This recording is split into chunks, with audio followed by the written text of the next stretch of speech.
Assalamualaikum warahmatullahi wabarakatuh. Selamat pagi semuanya. Salam sehat, semangat selalu ya. Kali ini Bu Tria ingin menyampaikan materi tentang cara praktis atau tips mengerjakan soal uji kompetensi. Topik ini tidak kalah menarik dengan topik sebelumnya yang pernah Bu Tria share, yaitu strategi lulus uji kompetensi.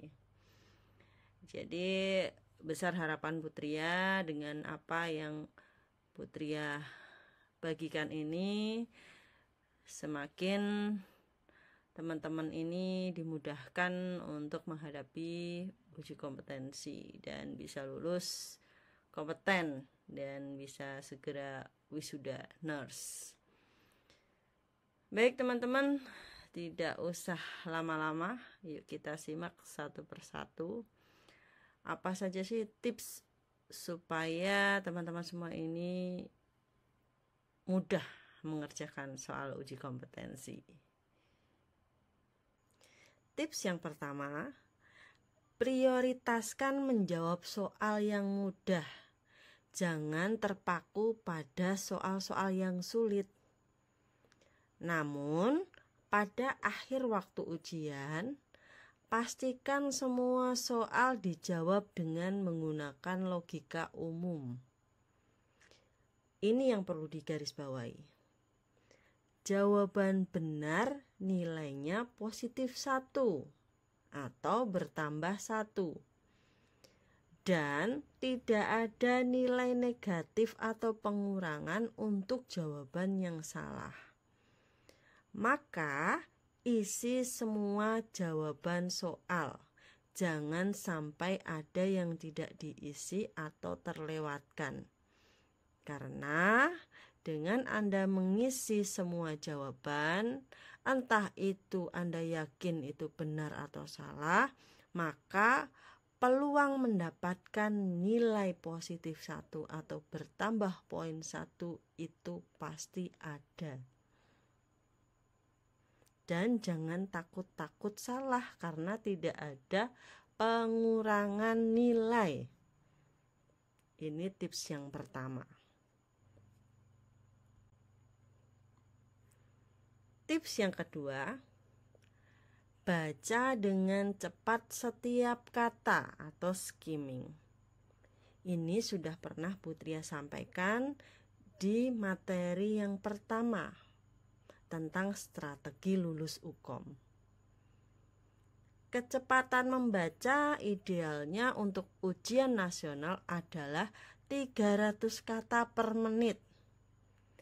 Lebih cepat lebih baik.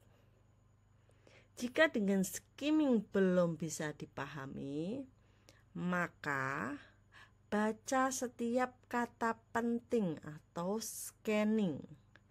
Dan buatlah analisa dan keputusan hanya berdasarkan data dan pertanyaan yang tertulis saja. Hindari bercampurnya data dan asumsi dalam menjawab soal.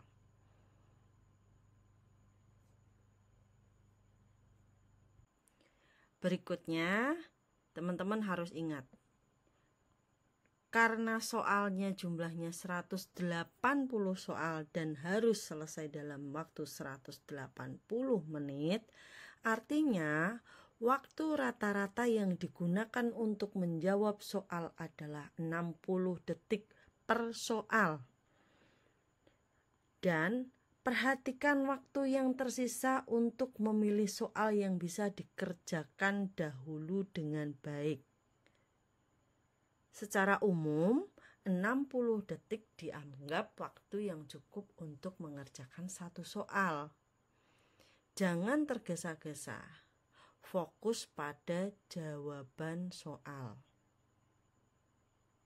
Kemarin kita sudah bahas ya, Anda membaca di bagian kasus, pertanyaan dan pilihan jawaban itu paling tidak 45 detik. Sisanya Anda gunakan untuk menganalisa jawaban yang paling benar di antara jawaban yang tersedia. Tips yang berikutnya yakni pahami struktur soal. Struktur soal terdiri atas vignette atau kasus, dilanjutkan dengan pertanyaan, dan diakhiri dengan 5 pilihan jawaban A, B, C, D, dan E. Dalam soal uji kompetensi nasional hanya disediakan 1 pilihan jawaban benar. Berbeda dengan soal pada umumnya. Biasanya kalau soal-soal pada umumnya itu menyediakan pilihan jawaban tidak ada semua jawaban benar atau bukan salah satu jawaban di atas. Ya, yang perlu Anda ingat uniknya soal UKOM itu ya, biasanya pada soal-soal yang dalam bentuk pengkajian, penentuan diagnosa, kemudian menetapkan intervensi, itu semua jawaban dipersiapkan adalah jawaban benar. Tetapi Anda harus memilih di antara jawaban yang benar itu mana yang paling benar. Nah, mana yang paling benar kemarin Bu Tria sudah pernah singgung ya. Ada triksnya untuk mengidentifikasi kira-kira mana ya yang paling benar di antara jawaban-jawaban ini. Silahkan kalau ada yang lupa bisa putar kembali video yang sebelumnya. Vignette biasanya berisi kasus klinis. Perhatikan 3 hal penting, di antaranya keluhan utama yang ditampilkan, data klinis yang disajikan, dan tempat pelayanan yang terjadi dalam kasus tersebut. Kemampuan menghubungkan 3 hal penting tersebut dapat membantu mengarahkan untuk mengeliminasi 4 pengecoh atau distraktor dan mencari 1 pilihan jawaban yang paling tepat. Ya, belajarlah ya menganalisa dengan mengkaitkan 3 hal penting di dalam vignette, yaitu keluhan utama yang ditampilkan, data klinis yang disajikan, dan tempat pelayanan yang terjadi dalam kasus.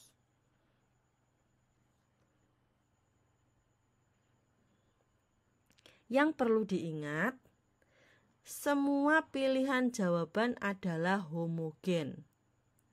Ya, hampir dirasa sama. Tidak ada yang tampak mencolok salah satu atau berbeda di salah satu jawaban. Pilihan hanya dari rentang dari kurang tepat hingga sangat tepat atau rentang baik dan sangat baik. Pengecoh dibuat berdasarkan kenyataan lapangan. Ketepatan pilihan jawaban sangat dipengaruhi oleh pemahaman teori dan kata kunci. Nah, ini sering Bu Triana sampaikan ya, bahkan berulang-ulang bahwasanya ya soal uji kompetensi yang dalam bentuk asuhan keperawatan, baik itu pengkajian ya, kriteria hasil ya, menentukan evaluasi atau intervensi atau diagnosa keperawatan, itu biasanya disediakan jawaban yang homogen, hampir sama semua dan benar semua. Tapi Anda dituntut untuk memilih mana jawaban yang paling benar dan tepat. Ya, kemarin Bu Triana sudah pernah bahas. Yang bagaimanakah itu? Di antaranya adalah yang terkait dengan organ vital. Kalau tidak segera ditangani, maka klien bisa mengalami masalah yang lebih rumit atau akan lebih sulit ditangani kalau tidak segera ditangani hal tersebut.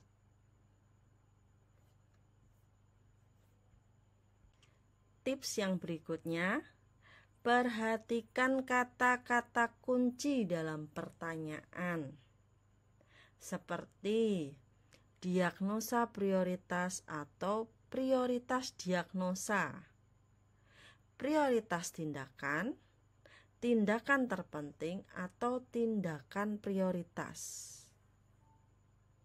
Bentuk lain bisa berupa kata-kata seperti tindakan pertama, tindakan awal, tindakan segera, awalnya, pertama, atau prioritas. Kata-kata kunci ini adalah modal untuk fokus memilih jawaban yang semuanya tampak benar.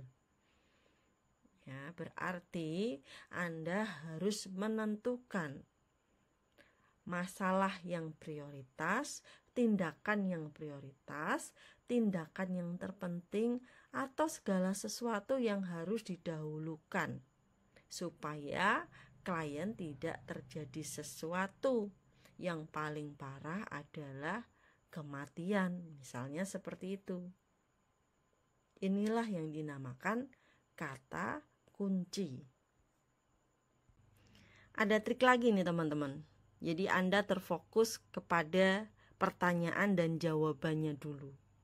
Kenapa demikian? Ketika Anda sudah membaca pertanyaan dan jawaban, maka ketika Anda membaca kasus, Anda sudah punya analisa dan sudah terfokus pada satu tujuan sesuai dengan pertanyaan yang diajukan. Ya. Lalu ketika Anda ingin menjawab, ini juga ada triknya teman-teman. Bacalah setiap pilihan jawaban yang tersedia sebelum menjawab. Jadi semua dibaca dulu. Kemudian eliminasi atau abaikan pilihan jawaban yang sudah pasti salah atau itu tidak mungkin. Lalu fokuskan logika pada jawaban yang mungkin berdasarkan pada kata penting dalam Vignet dan kata kunci pertanyaan. Bila tidak yakin, baca ulang pertanyaan sebelum memutuskan pilihan. Tapi ya, Anda harus membaca cepat. Tidak boleh dalam satu soal Anda menjawabnya atau membaca Vignet total keseluruhan lebih dari 60 detik. Ya. Makanya dari sekarang silahkan Anda latihan membaca cepat, ya, melatih logikanya, ya, belajar scanning, ya. Oke, kita lanjutkan teman-teman. Lalu ini dia dasar pilihan jawaban, ya. Anda harus menyesuaikan dengan keadaan atau setting kasus di dalam Vignet. Prinsip umumnya adalah sesuai dengan teori keperawatan, yakni biopsikososial spiritual dari klien yang digambarkan dalam Vignet. Prinsip ini bergantung juga pada banyak hal, misalnya setting pelayanan. Bila setting atau lokasi kejadian kasus berupa kegawat daruratan, maka Anda harus ingat, cara umum memilih prioritas berdasarkan masalah ABC, RW, breathing, circulation. Terkecuali ya Anda menggunakan pendekatan ABC ini pada algoritma bantuan hidup dasar, Anda harus balik ya, gunakanlah CAB. Atau berdasarkan kategori triase yang berlaku, misalnya ya triasenya merah, kuning atau hijau. Atau berdasarkan masalah etik keperawatan.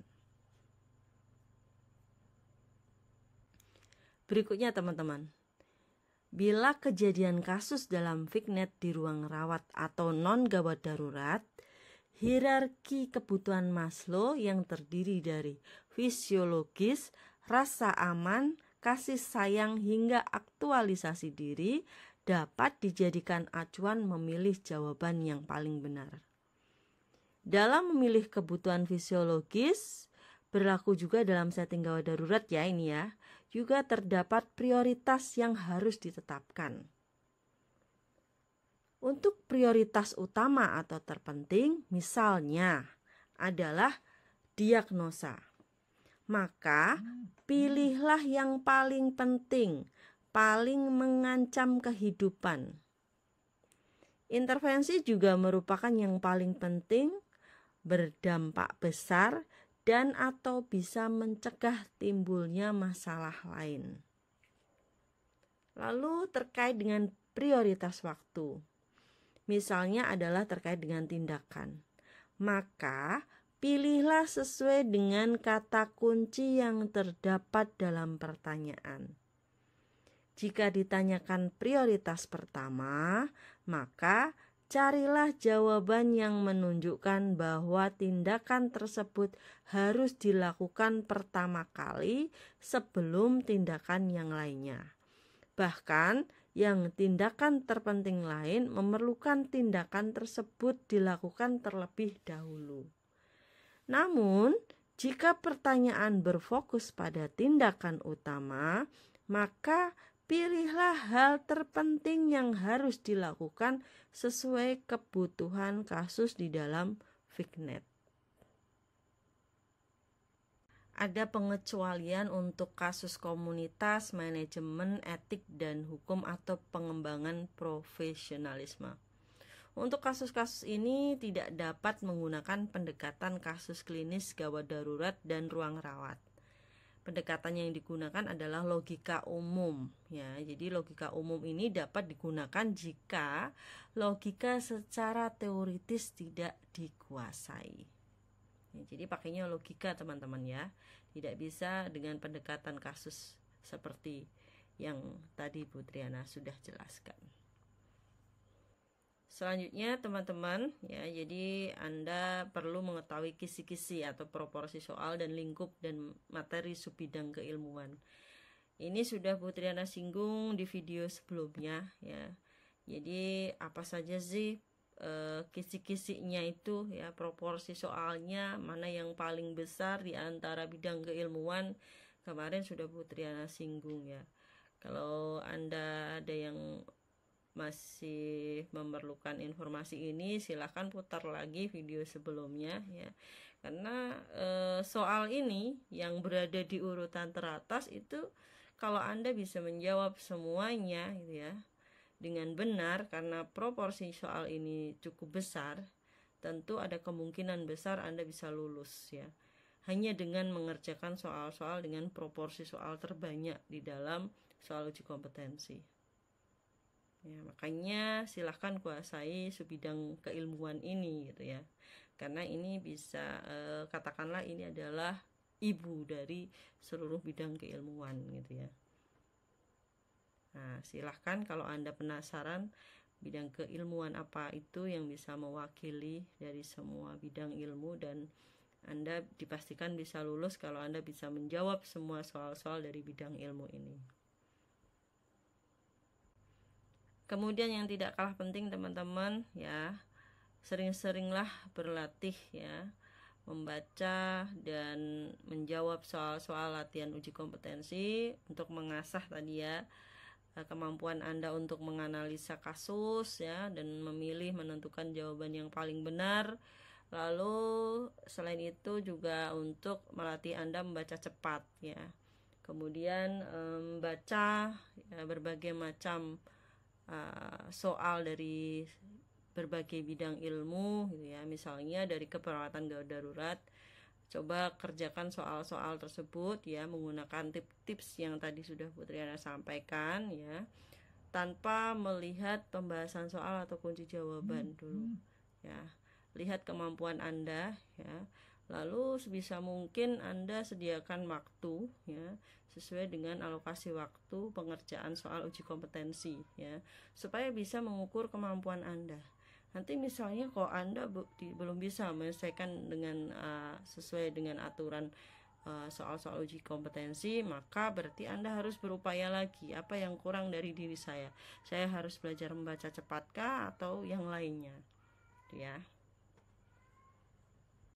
Kemudian teman-teman, tips yang terakhir yaitu setelah Anda latihan soal ya, Anda mentargetkan waktu untuk menyelesaikan soal-soal ya. Harus sesuai ya. Kalau Anda mencoba 50 soal berarti Anda harus selesaikan dalam waktu 50 menit atau kurang ya.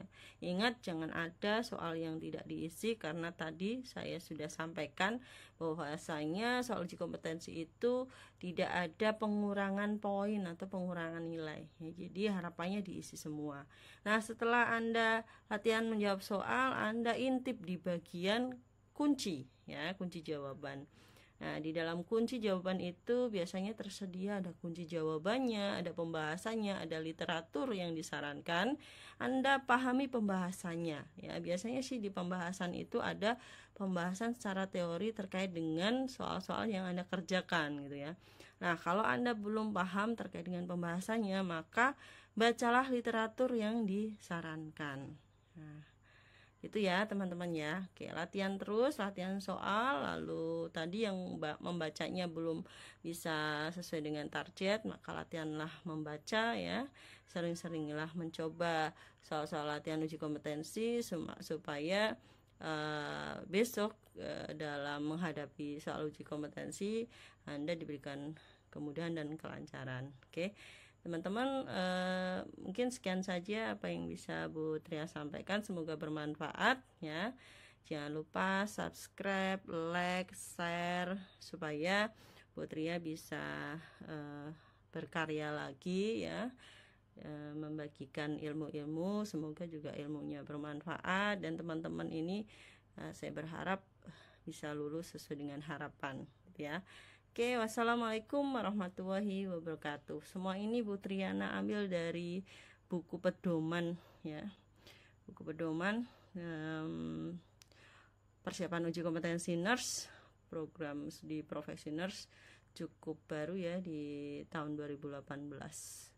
Oke, terima kasih sekali lagi. Wassalamualaikum warahmatullahi wabarakatuh.